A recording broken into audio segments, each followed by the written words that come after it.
la guerre américaine a coûté très très cher. Alors certes, c'est une victoire, les Français sont contents, on n'a pas récupéré de territoire. Hein. Louis XVI, il était comme Louis XV là-dessus. Hein. Il a juste imposé aux Anglais de ne pas en prendre d'autres, d'augmenter eux-mêmes leur territoire. C'est tout. Mais Louis XVI, comme Louis XV, n'a pas augmenté son royaume. Donc il n'y a aucun avantage, sauf qu'il y a maintenant une énorme dette. La guerre a coûté très très très très très très très cher. Et donc cet argent, il faut bien le trouver. Alors, il faut trouver absolument une solution. Et en même temps, avant il y avait Madame de Pompadour, il y en a eu d'autres comme ça qui prenaient tout dans la figure parce que on disait que c'était elle qui dépensait l'argent des Français avec les bijoux, etc., etc., les châteaux. Mais là, il n'y a plus de dames comme ça. Il n'y a plus que la reine. C'est Marie-Antoinette. Et la reine, c'est elle qui prend tout dans la figure et qui se fait insulter. On l'accuse de dépenser trop d'argent. Alors oui, elle a fait quelques excès, mais enfin, c'est pas non plus autant que ce qui a été dit. Et donc, elle se fait de plus en plus insulter et en public. Hein. À son tour, elle a des chansons qui l'insultent, des dessins, des caricatures, qui se moquent d'elle. Donc, ça devient un petit peu difficile pour Marie-Antoinette. Et on l'accuse donc de faire trop de fêtes, de dépenser beaucoup trop pour ses jardins du Petit Trianon et de donner beaucoup d'argent à ses amis. Et pourquoi ce jardin du Petit Trianon? Alors vous allez voir au document 22 les jardins du Petit Trianon. Donc vous avez le Petit Trianon, donc, qui est ce bâtiment un peu cubique, donc, qui a été construit par Louis XV et Madame de Pompadour. Et ensuite, Marie-Antoinette va réaménager les jardins autour. Elle fait construire un lac, une rivière, une grotte, une cascade. Enfin, voilà, c'est assez important, c'est assez réussi. Et en plus, elle fait construire un hameau, un petit village avec la maison de la reine, un poulailler, un colombier, un moulin, etc., tout autour d'un lac, une pêcherie, une tour où il y avait le matériel pour ensuite pêcher. Marie-Antoinette faisait des parties de pêche avec ses amis et ses enfants.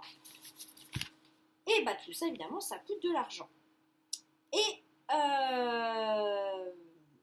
elle fait construire une ferme pour que ses enfants puissent découvrir ce que c'est qu'une ferme. Vous n'allez pas aller dans une ferme chez des vrais gens. C'est pas possible. C'était le dauphin, sa sœur. Vous n'allez pas partir chez les gens pour voir comment fonctionnait une ferme. Donc là, il y avait une vraie ferme avec des vrais fermiers que Marie-Antoinette avait choisi. Et il y a une vraie ferme qui tourne toujours, qui fonctionne toujours. C'était une ferme pédagogique pour apprendre à ses enfants, au dauphin, qui allait donc le futur roi, à savoir comment travaillaient les Français. Alors, tout ça, ça coûte cher, et donc elle est de moins en moins appréciée. Et en 1785, elle a encore un enfant, un garçon, le duc de Normandie, Louis-Charles, duc de Normandie. Et donc, comme d'habitude, il y a une fête à Paris, pour célébrer cette naissance. Ça aurait été une fille, non, mais c'est comme ça un garçon, on célèbre la naissance. Et à Paris, les gens sont dans la rue, mais là, c'est un silence total. Personne n'applaudit la reine, rien. Et là, elle ne comprend pas. Elle rentre à Versailles, elle pleure dans les bras de... Je ne pense pas de son mari, mais bon, en tout cas, elle pleure, et puis elle dit, mais que leur ai-je donc fait? Pourquoi tout ça? Pourquoi je me... Qu'est-ce que j'ai fait de mal, en fait, ce qu'elle se demande. Et le nouveau ministre des Finances, qui s'appelle Calonne, lui, sa stratégie au départ, c'était de dépenser le plus d'argent possible. Donc tous les caprices de Marie-Antoinette, il y obéissait. On dépense, il faut montrer que la France est toujours un pays très riche, donc plein de dépenses les plus luxueuses possibles. Sauf que, évidemment, il faut quand même payer la note. Alors, il se dit, il cherche solution. Et il n'y en a pas 36. Il n'y en a qu'une. Enfin, en tout cas, on n'a pas trouvé d'autres. Hein. Il va falloir faire payer les plus riches. C'est comme ça. Il veut mettre en place un impôt territorial, c'est-à-dire une taxe de territoire, c'est-à-dire que plus on a de terres, puisqu'à l'époque, l'argent, la fortune des gens reposait sur leurs terres. D'accord ? Ils avaient une terre. Un fermier avait une terre, un paysan avait une terre, etc. Petite, et le seigneur avait une terre, etc. Donc ça veut dire à l'époque que plus on était riche, plus on avait un grand fief. On appelle ça un fief. Les seigneurs ont un fief. D'accord ? Donc plus on est riche, plus on a un grand fief. Sauf que les nobles ne payent pas d'impôts. Les nobles ne payent pas d'impôts. Mais qui c'est qui a les plus grands fiefs, les plus grands territoires ? Ce sont les nobles. Et donc, pour que ce soit juste, pour que ça fonctionne, cette réforme, il faut que les nobles payent des impôts. Et donc, plus on est riche, plus on a un grand fief, plus on paye. Alors, vous imaginez bien que les nobles ne veulent pas du tout de cet impôt. Ah non, ça ne va pas. En France, dans d'autres pays, ça a commencé à fonctionner, on faisait payer les impôts aux nobles, mais en France, on ne veut toujours pas. Non, un noble, son impôt, c'est le sang. C'est-à-dire que c'est les nobles qui vont à la guerre et qui, leur impôt, c'est le fait de verser leur sang. C'est tout. Le clergé, c'est de prier, ils ne payent pas d'impôt non plus, et les prêtres, les religieux, ils ne payent pas d'impôt, ils prient. C'est leur impôt. Pour tout le monde. Ils prient pour tout le monde, donc c'est leur impôt. Les nobles meurent à la guerre, et les autres travaillent. Et donc, ils payent les impôts. Pour tout le monde. Sauf que dans l'armée, c'est pas que des nobles. Tous, les nobles, ils sont en haut, hein, c'est ce qu'on appelle les officiers. Et le petit soldat de base, c'est quelqu'un du peuple. Donc lui, il paye doublement, il paye ses impôts et il paye son sang. Donc voilà, c'est franchement injuste. Et donc, Calonne, il présente ça au Parlement, par le roi, parce que Louis XVI, il est totalement pour cette loi. Il faut préparer le terrain, parce que évidemment, les parlementaires, ce ne sera pas possible, jamais de la vie. Louis XV, il avait tenté un impôt comme ça, qui s'appelait le 20e. Finalement, et le 20e, il a été payé par tout le monde, sauf les nobles et le clergé. C'était toujours un impôt de plus pour le tiers-état, mais ceux qui auraient pu rapporter plus d'argent, ils payaient toujours pas. Donc voilà. Louis XV, il avait essayé, hein, il avait tenté, mais ça n'a pas marché, les parlementaires, évidemment, avaient refusé. Alors, pour que ça passe auprès du Parlement, il faut être copain avec les parlementaires. Sauf qu'à ce moment-là,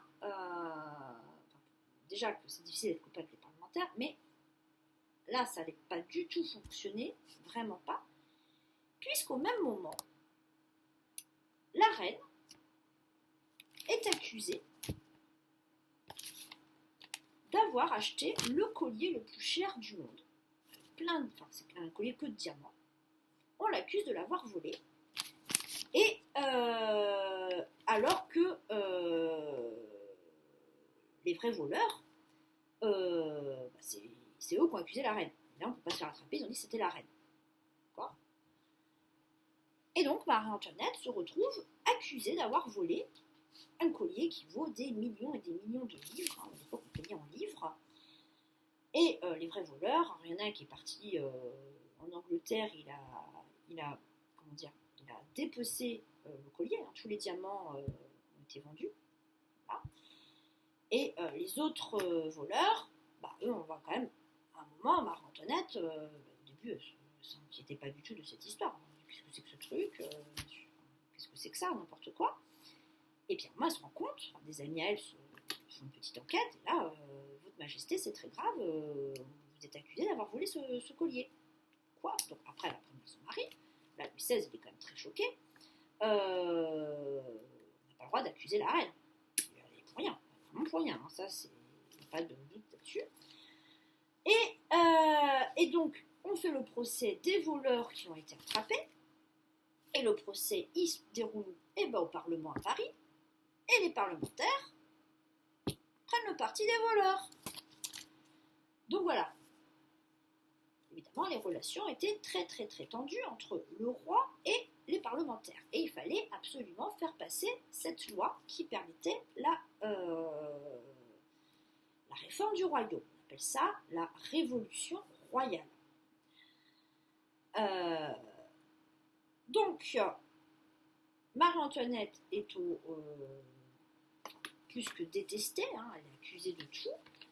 Il n'y a plus d'argent dans les caisses de l'État, c'est la faute de la reine, tout est la faute de la reine.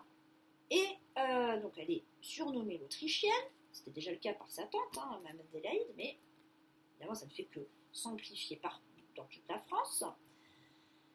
Et évidemment, ça là-dessus, elle a tort, elle soutient les intérêts de sa mère, l'impératrice en Autriche, et aussi de son frère.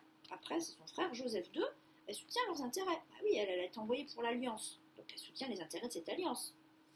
Mais Louis XVI n'en veut pas non plus de cette alliance. Donc, voilà, en fait, elle a une situation vraiment peu confortable. Voilà, donc tout est sa faute.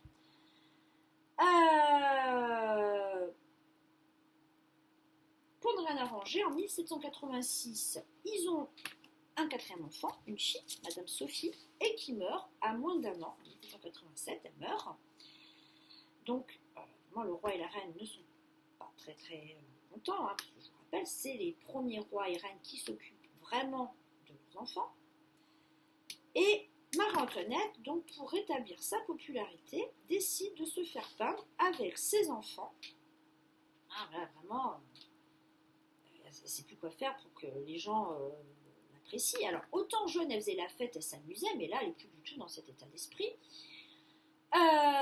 Donc, vous la voyez avec donc, sa fille aînée Marie-Thérèse, le dauphin Louis-Joseph, qui est près du berceau, et dans ses bras, le petit Louis-Charles, le duc de Normandie. Et dans le berceau devait être la petite Sophie, qui est morte. Et donc, Marie-Antoinette a demandé au peintre d'effacer le bébé et de mettre un voile noir par-dessus le berceau. C'est pas très gai. Ça ne se veut pas gai, hein, parce que Marie-Antoinette a fini d'être la reine à s'amuser avec ses amis. Hein, c'est plus le cas. Et au fond, on a ce qu'on appelle le cerf-bijou. En fait, c'est une immense boîte à bijoux, le cerf-bijou de la reine. Et là, Marie-Antoinette, en fait, c'est une communication pour dire mes vrais bijoux, ce ne sont pas ce qu'il y a dans ce cerf-bijou, mais mes enfants. Ce sont eux mes vrais bijoux. Et ça n'arrange rien, c'est qu'en plus, le dauphin, Louis-Joseph, est très malade. Il a une tuberculose et il peut presque plus marcher. On est obligé de l'aider à marcher avec des prothèses en métal, enfin, ça le fait encore plus souffrir. C'est terrible. Donc en fait, la monarchie est au fond du gouffre. Plus rien ne va, il n'y a plus d'argent, la reine est détestée, le dauphin est malade. Voilà, et il y a absolument cette révolution royale à mettre en place. On va voir comment ça va fonctionner.